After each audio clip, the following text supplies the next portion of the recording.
Welcome to I Do, a short course on how to actually move your relationship out of burnout mode and how to begin to operate in the new normal. My name is Dr. Joan Dennis, and I'm excited that you have joined me today because I am noticing that even in my practice, there are many couples that are making a decision. And the decision is whether or not they are going to remain together or they're actually going to separate and go their own way. And so some of us have a deep desire to actually mend the broken relationships. And I want to give you an opportunity to actually do that. This is going to be a practical course. We're going to do some activities together. So I want you to be completely present with me as we move through this journey. I want you to actually reflect with me on the questions that I'm going to ask.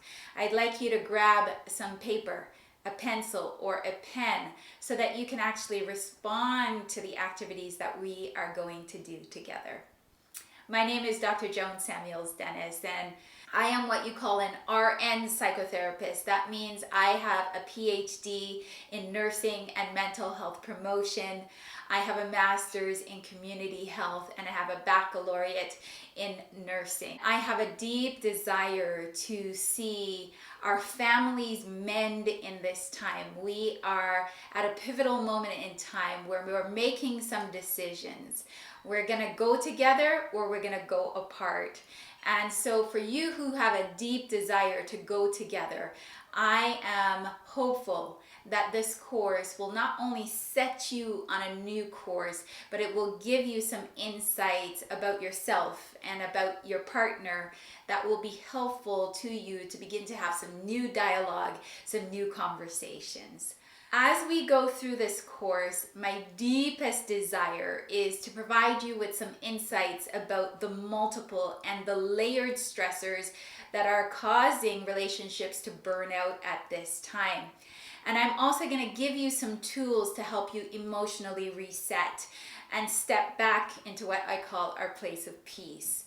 I want to inspire you, if you haven't begun, to begin your healing journey. If you have already begun, to continue your healing journey with some new knowledge and some new ways of doing things. And for those of you that are steps away from completing your healing journey, to finally finish it, to seal it up. I also want to show you how to love you so that you can be the example for how to actually love others. So as we move through our journey today, I want to introduce you to the steps that we're going to move through in the next 35 to 45 minutes.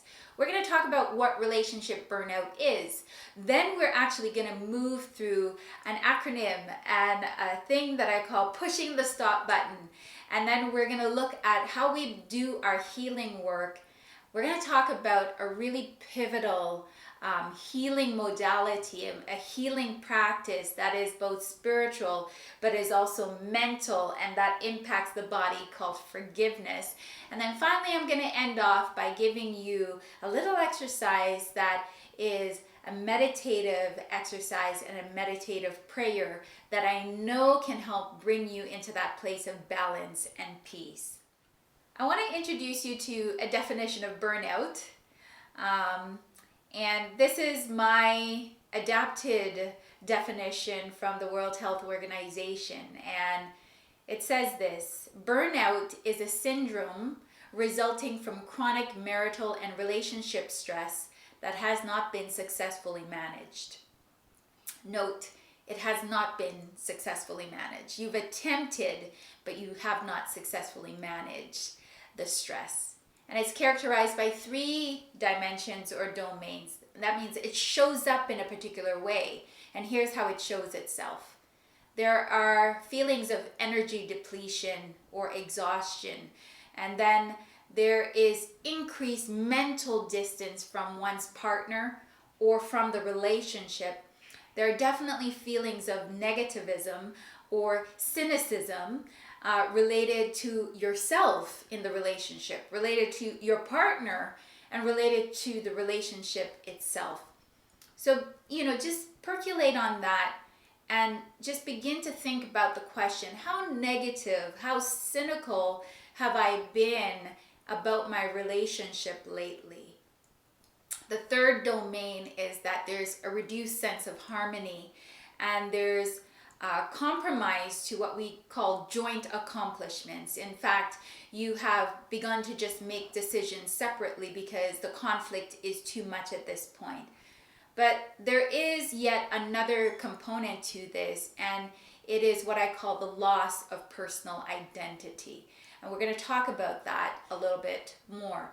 Burnout in general, whether you relate it to a workplace, whether you relate it to your marriage, is not a medical diagnosis. It's simply just a way of speaking about the experience that many of us have in our relationships. One of the things I want to say at this point in the presentation is that my husband and I celebrated our 21st anniversary this year on August 18th, 2021. I know the challenges that you face. My husband and I have moved through all of those challenges, and if you asked us the question, what was it that helped us to do this and still be in a place where, for the most part, we get along pretty good, where for the most part, we work really well together, where for the most part, we're parents together and co-parents in a way that is healthy and satisfying. How did we do it? I want to say that it has been mostly prayer, it has been mostly healing ourselves that has helped us to move through our marriage and be in a place where we are satisfied and happy and healthy with one another. But let's go on and talk about burnout, because the research says, and I will confirm that it's all about you. It's all about us, right? There are elements about us that actually impact how our relationships operate. So our personalities matter, the family life and the interconnection and the interrelationships of family matters. The types of experiences that we've had within our families all matter in terms of how we enter our relationship with our spouses. There are also environmental factors. And so let's talk about one of the big things, the elephant in the room. One of the things that COVID did for all of us is the lockdown, the shutdown, imposed on us a state of rest. So when we rest, one of the things that happen is, and you'll find this even as you meditate, if you've ever tried meditation, it's resting, it's breathing. And what you'll often find is that there are these thoughts that percolate to the top, and then you can notice the things that have really been bothering you and you can release them. COVID offered us a rest period, and yet many of us with the percolating up have not been able to find a way to actually cope with the releasing, right? And so COVID offers us the opportunity to heal. It would be wonderful if after the next 3 to 5 years, we actually come out a healthier humanity, right? Not just you and me, not just our marriages, but all of humanity comes out in a better place. The question is, will we pay attention? Will we do those things that we actually need to do? So the one thing that I want to pull forward right away, right? Because if you've never heard the term codependency, I want to introduce it here. Codependency means that I need you to operate. I need you to actually do the thing that I need to do. It means that if I am feeling badly, you must feel badly too. It means that my sense of being is somehow connected quite tightly to you, but it's not a healthy connection. It's a very dependent connection. It's kind of like being an alcoholic. I become addicted to you, and without you, I cannot function. I cannot operate. So the question that I have for you And I'd actually like you to pause for a moment and think about this question. Who were you before the relationship? Do you know?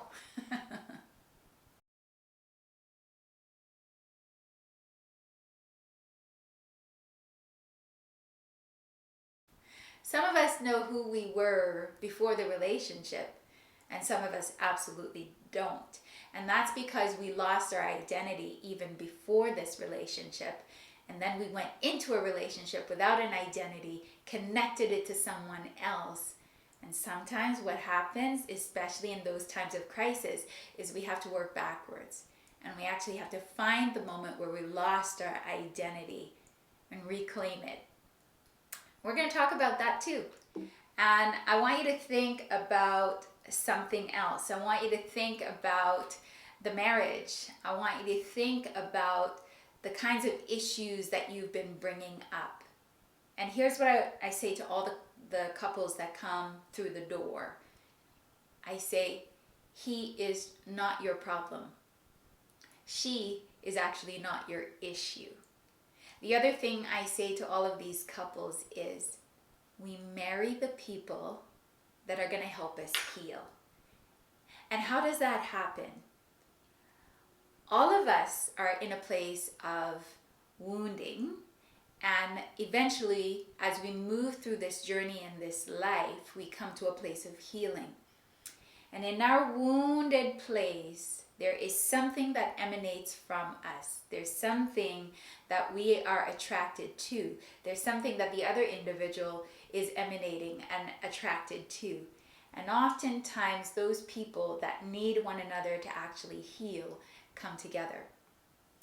So what I like to say is, when you're being triggered by your partner, I want you to reframe, and I want you to think about, what is this individual bringing forward for me right now that I need to see about myself? And as I see it about myself, then I get rid of it and I come back to a place where I remember a little bit more clearly who I am. That is precisely what your partner is doing for you. And I want you to be aware of that, because without that awareness, when conflict arises, you're going to read it the wrong way. And so I want you to begin immediately in this course to adjust your thinking. When we are in relationship, one of the most important things that we need to do is communicate. We need to communicate when things are good. We need to communicate especially when things are not good. And the question that I would have for you is, what stops you from communicating?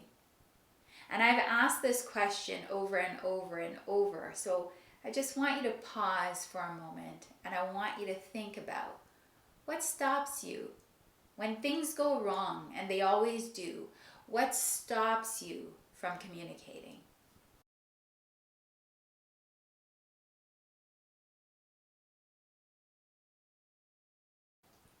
All right, so you've probably, put your list together, and as you are thinking and as you are writing, what you're noticing, if you look at all of it, is that those are the things that actually make you feel most unsafe, right? So there isn't a sense of safety. So what I have to say is this: you have to recreate your sense of safety in order for communication to unfold in a way that is going to be effective for you and for your partner. And so I have an acronym for creating a sense of safety, and it's called STOP. And, you can imagine pushing the stop button, like, stop, And so what does that mean? Well, to stop means to actually speak your truth. That's the first thing. But the other thing that I want to say is, there's a lot of people who are talking, but they're not speaking their truth. And here's the number one way that you will know when you are speaking your truth. The individual will take the information in. And though they may not fully agree with you, they take it in, they hear you, they process it, and they respond in a way it's going to make you feel understood. It's going to make you feel heard. On the other hand, you will know that you are not speaking your truth when the other individual says, I don't know what this is about. Like I hear what you're saying, but I really don't understand what this is about. Are you sure that the emotions you're feeling right now is actually connected to what I said or what I did? And so there is this miscommunication that's happening.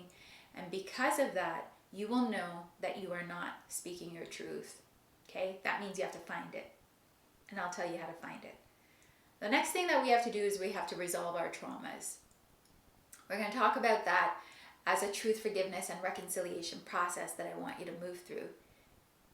Then I want you to observe yourself. And we observe ourselves in times of meditation. That is, we go inward and we begin to observe the things that are present. So we're going to talk about how to do that and do that well.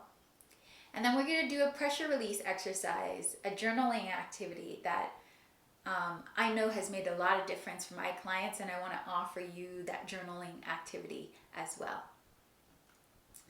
So what is your truth, right? And that is a key question, because a lot of people say, oh, I'm speaking my truth. And oftentimes they're not.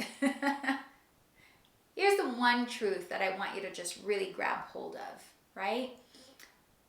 We are not humans having some spiritual encounter or eventually coming to have some spiritual encounter. We are rather spiritual beings who are having a human experience. And that means as we go through this human experience, there are certain painful moments that we have encountered that we are going to have to overcome. And the reason why we encounter them is because our world is imperfect, and because our parents, our brothers, our sisters, the strangers, the nations of the world are imperfect. Humanity is imperfect. And so we continue to experience pain. But as we overcome the pain, we oftentimes will then connect those painful moments with something purposeful that we are to do in this life. But let's start at the beginning. Who are we? What are we made of? And here's what 2 Timothy 1 verse 7 says. It says, "For God has not given us a spirit of fear, but of power, of love, and of sound mind." So you are a powerful being. You love, and you love naturally. And you are disciplined. You are clear. And you have a sound mind. This is your normal. When we step into places of being afraid, which trauma obviously and causes us to experience, we create something else that's not ourselves. We create a personality, a bravado, if you will, that makes us into an ulterior person, an ego person, a person focused on whatever was lost. And in that place, we are not ourselves. And so we see glimpses of ourselves. Our partners would have seen glimpses of ourselves in the beginning of the relationship. But then fear shows up because our partners are here to help us heal. So one of the things that right off the bat you must be aware of as you move through your healing journey and as you move through this activity with me is that eventually all of us must choose to remember who we are, and that our natural balanced place of being is to know how powerful we are, to know how loving we are, and to understand completely ourselves with clarity and with discipline, act in the ways that we should. So I've talked about trauma being one of those things that moves us out of that natural place where we belong. And so let's talk about what trauma is. I want to say that oftentimes we look at an event and we say, oh, it was this severe, or it was this severe, or it was this intense, or this intense. And we think that that's what determines the trauma. But the trauma is more determined by our response, because there are times when I will respond to something that is frightening, and I perceive it as frightening, I perceive it as overwhelming, I perceive it as punishing, I perceive it as threatening. Whereas you might experience the same thing and not have that experience at all. So trauma is really about our response, and our response happens at this body level, it happens at this mind level, and it happens at a spiritual level as well. And so I have a presentation that goes more in depth into all of that. But the place where I want to position this presentation today is I really want to focus on spirit, because the spirit operates in these two places, love and fear, right? And in that natural state where we are to be, we operate in love. But when we experience a trauma, we often disconnect from ourselves. We often move into a place where we distrust. We often move into a place where we feel disempowered. And that can also move us into a place of denial. So our memories will actually hide from us those experiences that are really supercharged and really alarming. And so we can tend to forget certain experiences. We can also tend to forget their impact. And oftentimes people can say to us, you're in denial. And the truth of the matter is, denial is a form of coping. And I want you to know that. So when folks are saying that to you, pay attention, but at the same time, know that you are also protecting yourself. So when we experience a traumatic moment, oftentimes we will recognize that three things have happened. We will recognize that our power was taken. We will recognize that control was taken from us. And finally, we will recognize that choice was taken from us. And because something was taken so drastically from us, what we can tend to do is then step into a place of almost outright rebellion. You took my power, well, I'm going to take your power, or no one else is ever going to take my power again. And so we fight. You took my control, so I will control everything, right? I will control A, then step B, then step C. And if it doesn't happen in that order, I get very anxious, I get very distressed, and I might even fight. Or I might run away. Or you took my choice, so it's now my way or the highway. And if you don't come along with me, then we're absolutely done, right? And so there's a lot of, tug and war over these circumstances that really are traumatic moments that happened in the past.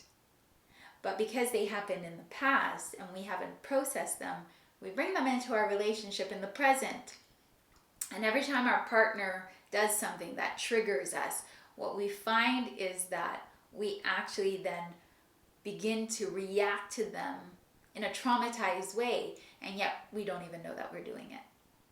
Each of us, all of humanity, has three significant moments that we must deal with. Sometimes those moments happen in childhood. All three of them. Sometimes if we do not resolve them in our childhood, we go on and we experience them in our teenage years.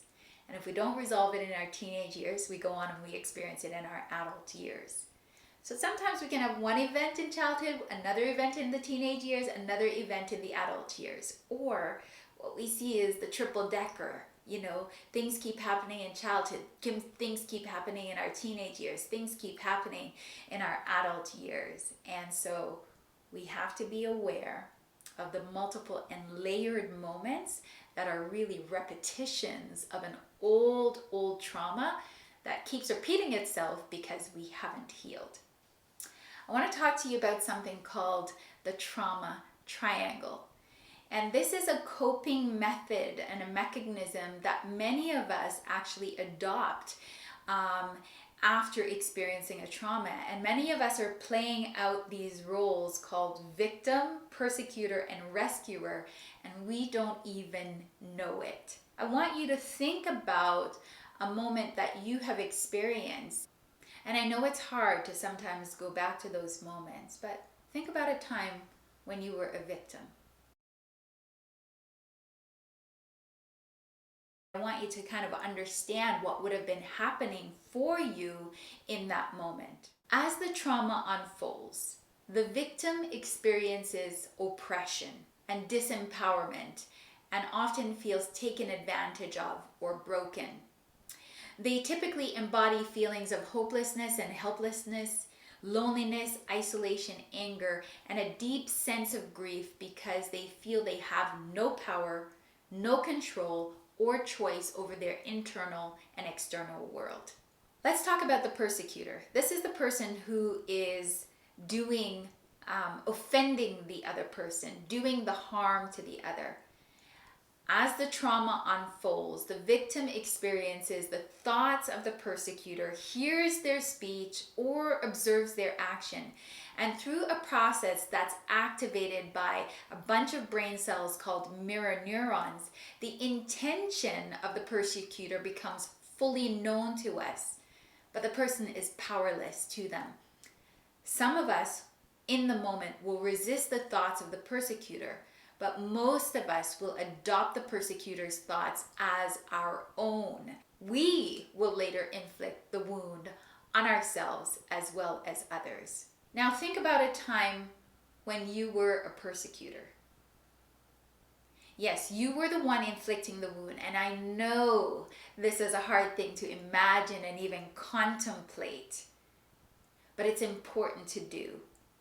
It's as important as imagining yourself as the victim, because this is where we turn.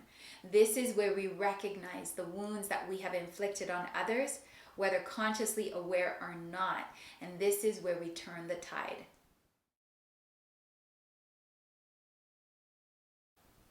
I want you to finally think about a time when you were the rescuer, where you stepped in. And others might have thought you odd for stepping in at that moment.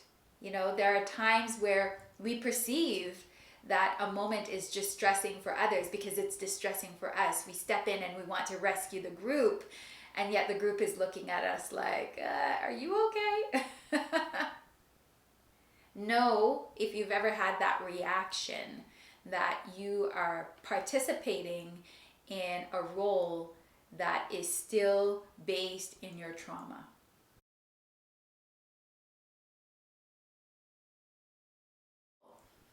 Any one of these roles is unhealthy.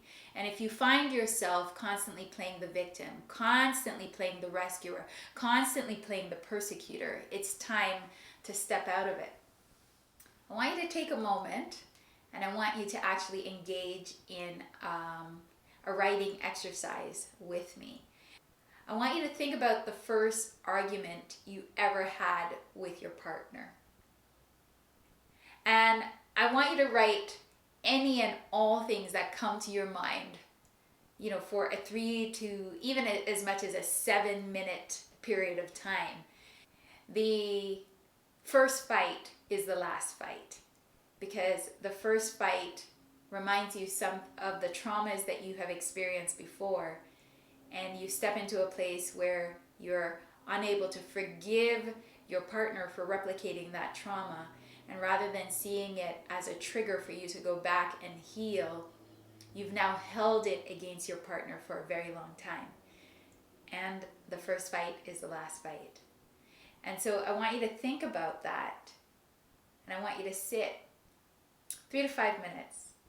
Listen to the beats. I want you to tune in, and I really want you to focus on your body. I want you to notice how your body is situated in the chair. I want you to grab your pen. I want you to notice how you're holding your pen. I want you to really tune in. And as you tune in, begin to write. And as you write, just let anything that comes forward come forward. And you will know the substance of the issue. When you get to it, you will say, this is it. This is the reason why I've been so mad for so long. Take a moment now and move through this activity. And I'll be right back.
some point you said, this is it.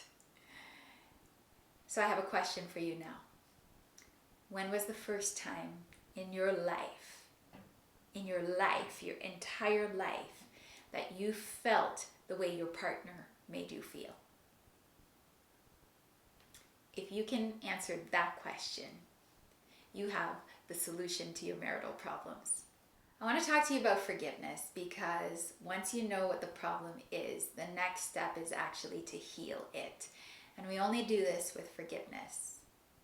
The word forgiveness finds its origin in the Greek word aphesis, which means to send away. It means to let go. It means to release. It means to grant a pardon. And if you think about all of these words, send away, grant a pardon, doesn't it sound like we're before a judge? Doesn't it sound like we're in some kind of prison and that we have to let the person go? And what I want to say that I think everyone needs to be aware of is that it's not about the other person, it's about us. It's about where we're trapped. And oftentimes we are trapped in the moment of our trauma. And so forgiveness is about releasing you from being trapped in that moment. The reason why you have not yet released is because you're desiring an apology. You're desiring an acknowledgement. You're desiring for that individual to do it right.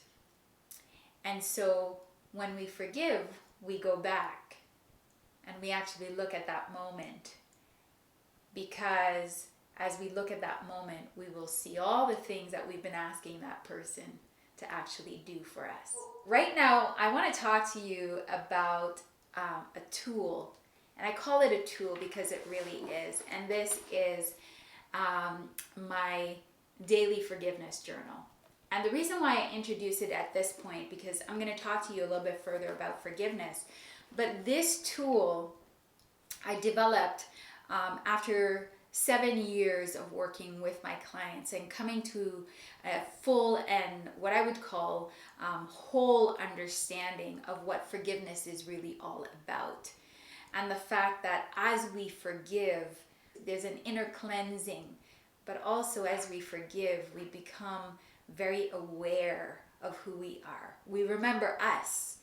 And so I developed the journal so that you can have a tool in your hands to actually move through the process of not only healing yourself, healing your marriage, healing your family, healing your community. And so with a much, much grander purpose, I introduce you to the tool. It helps you to master the art of letting go, but it also gives you insights about why we forgive. And as we forgive, we mirror the very image of Christ. And I'm not talking about Christ, a man who could die or lie. I'm talking Christ who showed us the way about how to actually purify our spirits, how to actually commune with one another, how to actually love and have compassion for one another. That is what I mean by Christ. There is a seed of Christ in each of us. And so forgiveness is about releasing that seed, activating the Holy Spirit in each of us, and bringing us back to that place where we are the spirit of power, love, and sound mind.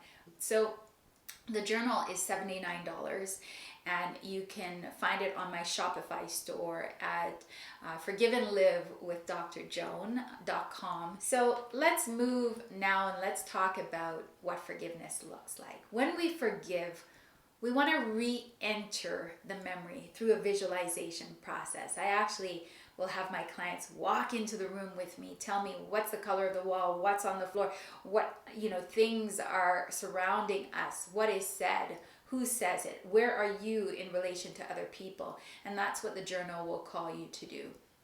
And then I have you think about 4 questions. What did you want in that moment? What did you get instead? How did you feel about it?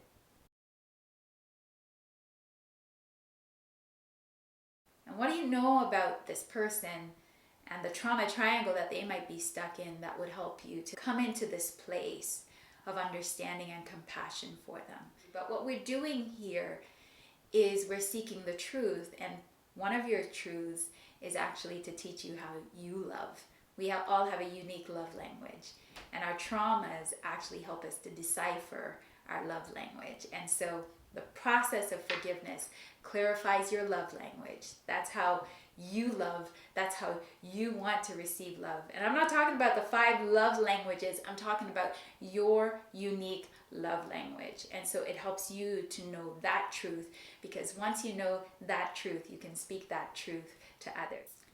So forgiveness teaches, and it's going to teach us a whole bunch of things. It's going to teach us about what we fear. It's going to teach us about how we love. It's going to teach us how to develop empathy. It's also going to teach us some of our wrong points of focus, right? So somebody can say something to us. Immediately we go in that direction. We interpret what they have said, and it brings us down a rabbit hole. It brings us into a place of arguing with others because we've been triggered and made afraid, and now we begin to act in a way that doesn't represent us. It doesn't represent what the person was actually intending. So it's going to show you some of your inner motivations. It's going to help you to understand when and where they were created. It's also going to help you to anticipate some of those moments, those points of wrong focus, and begin to oppose them. And then it helps you, forgiveness helps you to now become comfortable with being uncomfortable. One of the things that I would love to introduce you to is a technique called listening prayer, and sometimes we're all making decisions. We're even making decisions about whether or not this marriage is right, whether or not we are making the right decision about this relationship, whether I should stay or whether I should go. And I want to give you just a simple activity that if you are clear, that means you've moved through a forgiveness. You cannot do listening prayer with a lot of unforgiveness in your heart. The clarity of the response just will not come. Forgiveness cleanses, and as the cleansing comes, you can communicate in the Spirit. And as you communicate in the Spirit, you can ask a question and receive an answer. So you're going to write a question that's been really bothering you. It's been sitting on your mind. It's really been burdening you for a while now. You're going to write it on a sheet of paper. You're going to put it on the floor. You're going to sit. You're going to make sure your spine is straight. You're going to make sure that, you can sit out on a chair as well. But you're going to make sure that your spine is straight so that you are in that place of receiving. And what you're going to do is you're going to put your hand over your heart, just like so. And as your hand is over your heart, you're now going to express 5 things that you're grateful for. I am grateful for the day. I am grateful for a loving household and a loving husband. I am grateful for my mother. I am grateful for my brother and my sister. There's so many things to be grateful for. But in between each one, you take a nice deep breath.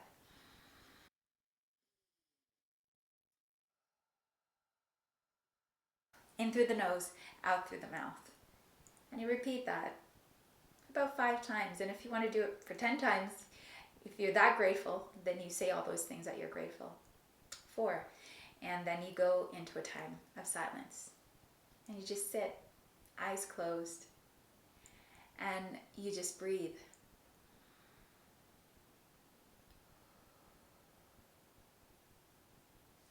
And once you settle in, once you step into that place of balance, you don't even have to think about the question. The question has already been posed. But what you do is you breathe and you allow the space for the answer to come in.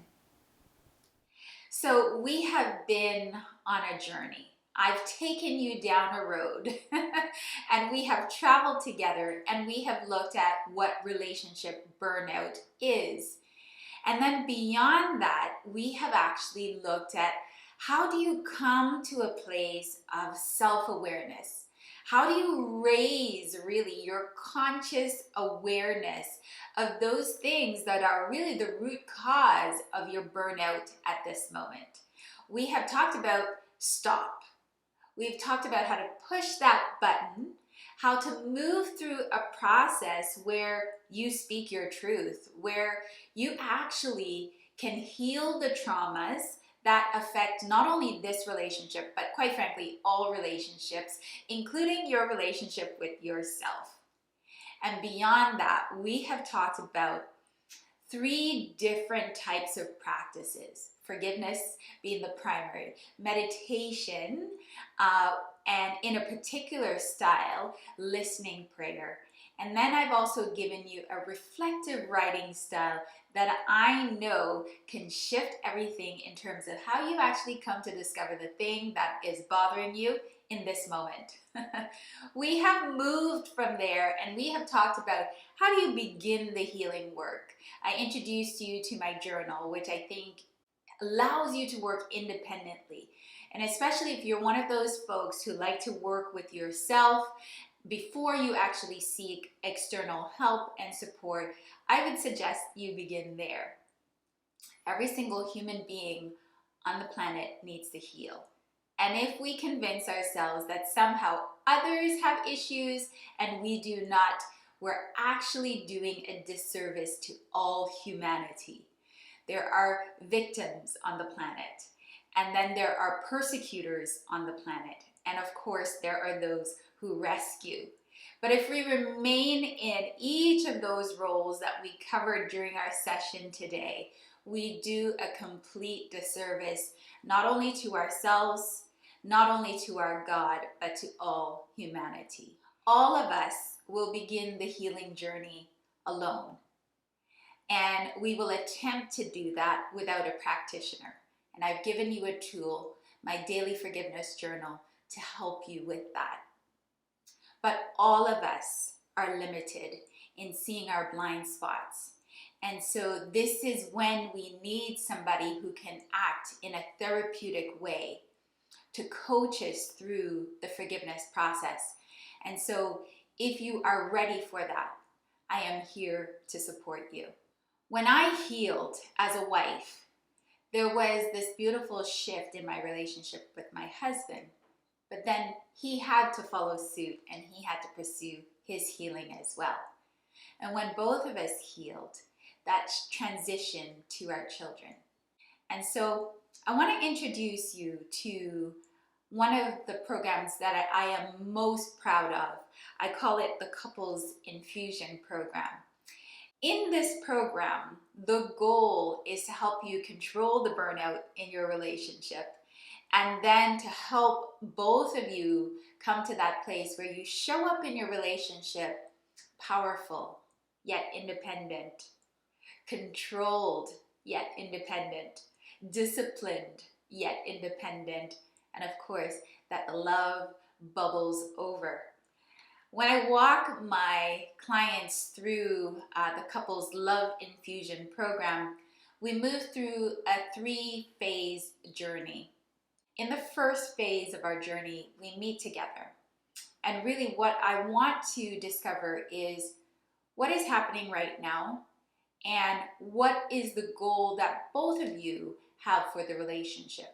We'll talk about the struggles and the challenges, and then we will actually then dive into 3 moments in the relationship that have been rather significant, both in a positive direction as well as a negative direction. In phase 2 of the journey, each partner is then given 3 individual sessions, and really the goal is to heal you and move you now out of the pain space so that we can then begin to now deal with your belief systems and begin to take apart some of those strongholds that have been in your life. So the 3rd phase of the program brings you back together. And in these meetings, it really is about what lingering fears from outside of the relationship that now need to be absolved and totally eliminated so that it does not occupy space in your relationship. In our very final session, we do a reconciliation ceremony. And what does reconciliation look like? Well, we have an actual ceremony where the couples recommit to the stability, recommit to a new hope and a new dream for what this relationship looks like. The program requires a commitment. It requires a commitment of time. It requires a commitment to a process. It requires a commitment to a goal. And then it requires a financial commitment. The program costs $5,000. And in comparison to some of those programs that I know are well advertised and a lot more in terms of financial commitment, I will guarantee you that as you move through this journey with me and as you do the work that is required, that your relationship will be stabilized, the conflicts will diminish and altogether be eliminated. What I can guarantee is that once you see yourself, once you come to know you, what you will see is this rapid shift in the things that you're able to do in your relationship and outside of your relationship. We have come to the end of our time together, and I want to thank you for investing your time. I want to thank you for moving through each of those reflective activities. I want to thank you for trusting me and staying with me to the very end. I want to end this course by acknowledging the powerful, loving, and self-disciplined spirit that you are. And I also want to speak out loud my hope for you as an individual and my hope for you who are couples. May you be blessed in your coming in and your going out. May you be blessed as you look at one another and as you see the spirit that is within this body, this tent. May there be love and compassion expressed between you. May there be understanding that comes into your heart space and into the spaces around you and between you. May there be unity of a bond that builds and builds and builds as you move through this life journey. May you come to a place where you love you. May you come to a place where you love your partner and all others. May you come to a place where you recognize and love the God who is above and over you, who surrounds you and is within you.